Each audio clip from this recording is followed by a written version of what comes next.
എന്നെ വകവരുത്താനായിട്ട് പോയി. ഞാൻ തന്നെ പേടിച്ചു പോയി. അപ്പോൾ ഇങ്ങനെ ഒരു പ്രസ്താവന നടത്തിയില്ലായിരുന്നു എങ്കിൽ, ഇദ്ദേഹത്തെ ഞാൻ പുറത്താക്കിയില്ലായിരുന്നെങ്കിൽ എൻ്റെ അവസ്ഥ എന്തായിരുന്നു? ഇന്ന് നിങ്ങളോടുകൂടെ സംസാരിക്കാൻ ജീവനോടെ ഞാനിവിടെ കാണത്തില്ലായിരുന്നു. അപ്പോൾ എത്രയും ക്രൂരമായ രീതിയിൽ എന്തും ചെയ്യാൻ മടിക്കാത്ത വ്യക്തികൾ.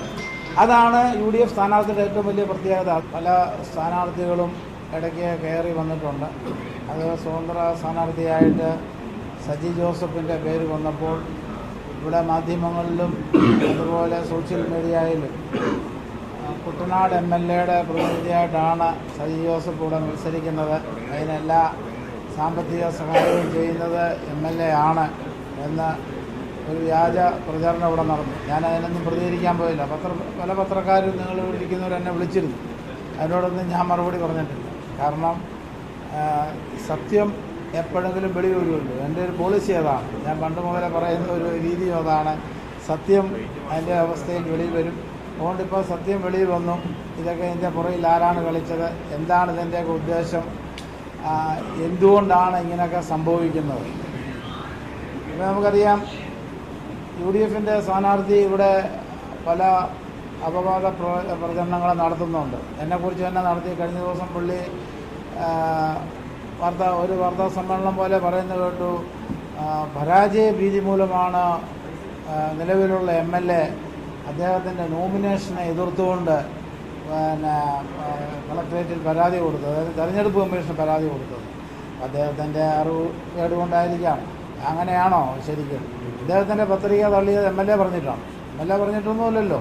പിന്നെ അദ്ദേഹം ശരിയായിട്ടുള്ള കേസുകൾ അതിനകത്ത് രേഖപ്പെടുത്തിയിട്ടില്ല. അത് ചൂണ്ടിക്കാണിക്കാനാണല്ലോ ഞങ്ങളിരിക്കുന്നത്.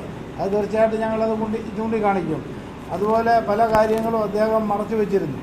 ആ കാര്യങ്ങൾ വിളിച്ചിട്ട് കൊണ്ടുവന്നു. 2 സ്ഥലത്ത് അദ്ദേഹത്തിന് വോട്ടുണ്ട്. അത് കായംകുളത്തുമുണ്ട്, കുട്ടനാട്ടിലുമുണ്ട്. ഈ വിഷയം നമ്മൾ ഹൈലൈറ്റ് ചെയ്യുന്നുള്ളത് ശരിയോ തെറ്റോ അത് തെരഞ്ഞെടുപ്പ് കമ്മീഷനാണ് തീരുമാനിക്കണം. പൊതുവെ ഒരു സംസാരമുണ്ട് കുട്ടനാട്ടിൽ ഉടനീളം. എല്ലാ മാധ്യമങ്ങളും ചാനലുകളും നിങ്ങളെല്ലാം പറഞ്ഞിട്ടുണ്ട്, കുട്ടനാട് പേയ്മെൻറ്റ് സീറ്റാണ്, പൈസ കൊടുത്ത് മേടിച്ച സീറ്റാണ്. അപ്പോൾ അതിൻ്റെ തെളിവുകളാണ് ഇതിൻ്റെ ചുറ്റും നടന്നുകൊണ്ടിരിക്കുന്നത്. അപ്പോൾ ഇങ്ങനെയുള്ള കാര്യങ്ങൾ അത് വെളിച്ചത്ത് പറഞ്ഞല്ലോ. ഇത് പേയ്മെൻറ്റ് സീറ്റാണോ? കുട്ടനാടിനെ രക്ഷിക്കാനായിട്ട് കച്ചയം കെട്ടി ഇറങ്ങിയവർ എന്തുകൊണ്ട് പിന്മാറുന്നു? ഇത്ര ധൈര്യമുള്ളവർ നിൽക്കണ്ടേ? അവരെ ജനം സപ്പോർട്ട് ചെയ്യത്തില്ലേ? കുട്ടനാട്ടിലെ ജനങ്ങൾ സപ്പോർട്ട് ചെയ്യത്തില്ലയോ? അപ്പോൾ അങ്ങനെ ധൈര്യമില്ലാതെ പോകുന്നത് എന്തുകൊണ്ടാണ്? അപ്പോൾ ആ പേയ്മെൻറ്റ് സീറ്റിൻ്റെ ഭാഗമാകുന്നു എന്നുള്ള ഡൗട്ട് എല്ലാവർക്കും ഉണ്ടാവും, ജനങ്ങൾക്കുണ്ടാവും. അത് ആരെയും കുറ്റം പറഞ്ഞിട്ട് കാര്യമില്ല. അതുകൊണ്ട് അങ്ങനെയുള്ള വിഷയങ്ങളിലേക്കാണ് ഞാൻ ഒന്ന് പോകാൻ ആഗ്രഹിക്കുന്നത്. കാരണം UDFൻ്റെ സ്ഥാനാർത്ഥി അദ്ദേഹം പറയുന്നത് പണ്ട് അദ്ദേഹം NCPയിൽ ഉണ്ടായിരുന്നെന്ന് പറഞ്ഞു. അദ്ദേഹം NCPയിൽ എന്ന് വന്നോ അന്ന് മുതൽ NCPയിൽ കഷ്ടകാലമാണ്. കാരണം അദ്ദേഹത്തെ കൊണ്ടുവന്ന ആരാണെന്ന് ഞങ്ങൾക്കറിയത്തില്ല. അദ്ദേഹം എൻ്റെ ജില്ലാ പ്രസിഡന്റാണ് അടുത്തിരിക്കുന്നത്. അദ്ദേഹമാണ് എന്നോട് പറഞ്ഞത്, ഇങ്ങനെ ഒരാൾ വിളിച്ചിരുന്നു, ഒരു മെമ്പർഷിപ്പ് വേണമെന്ന് പറഞ്ഞു, എന്താ ചെയ്യേണ്ടത്? ഞാൻ പറഞ്ഞു PC ചാക്കോയോട് സംസാരിക്കാൻ പറഞ്ഞു. എന്നോട് സംസാരിക്കേണ്ട കാര്യമില്ല. അപ്പോൾ അങ്ങനെ അദ്ദേഹം PC ചാക്കോയുമായിട്ട് സംസാരിച്ച് പാർട്ടിയിലേക്ക് കയറി വന്ന സമയം മുതൽ MLAക്കെതിരെ പുള്ളി ഓരോ പ്രചരണവും കാര്യങ്ങളും തുടങ്ങി. പല കാര്യങ്ങളും അങ്ങോട്ടും ഇങ്ങോട്ടും വഴക്കായി, പ്രശ്നമായി. കാരണം ആലപ്പുഴ ജില്ല പിടിച്ചെടുക്കാനായിട്ടുള്ള സംവിധാനത്തിലേക്ക് പോയി.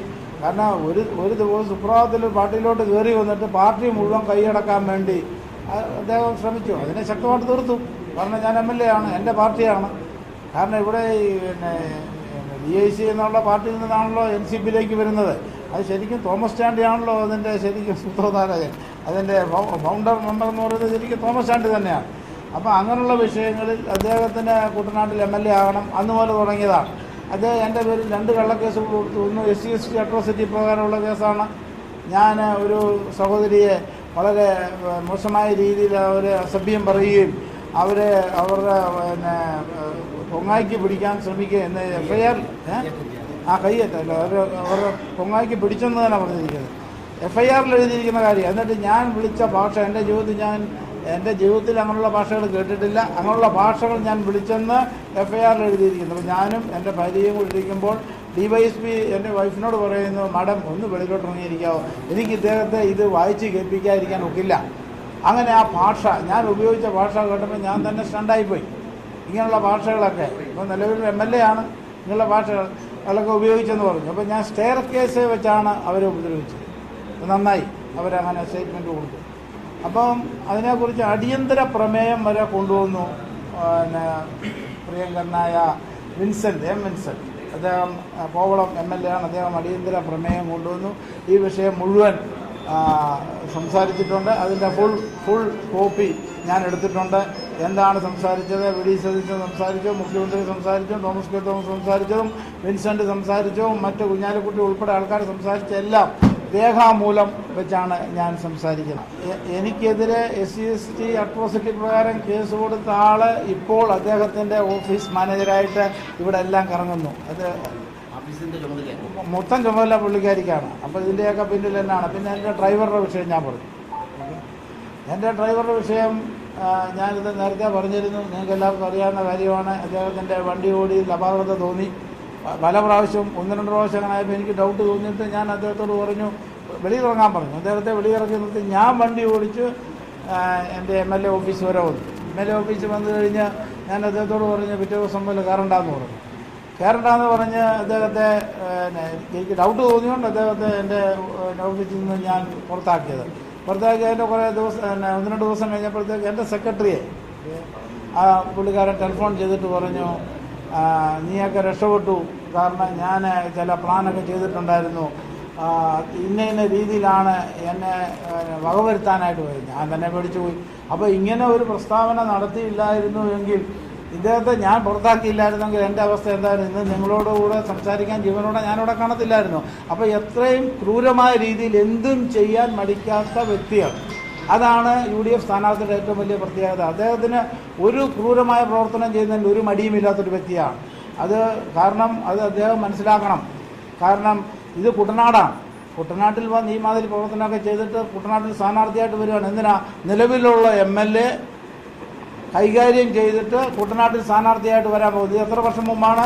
2022 നടന്ന സംഭവമാണ് പറയുന്നത്. തെളിവ് സഹിതം കൊണ്ടിവിടെ. അപ്പം അന്ന് തുടങ്ങിയതാണ്.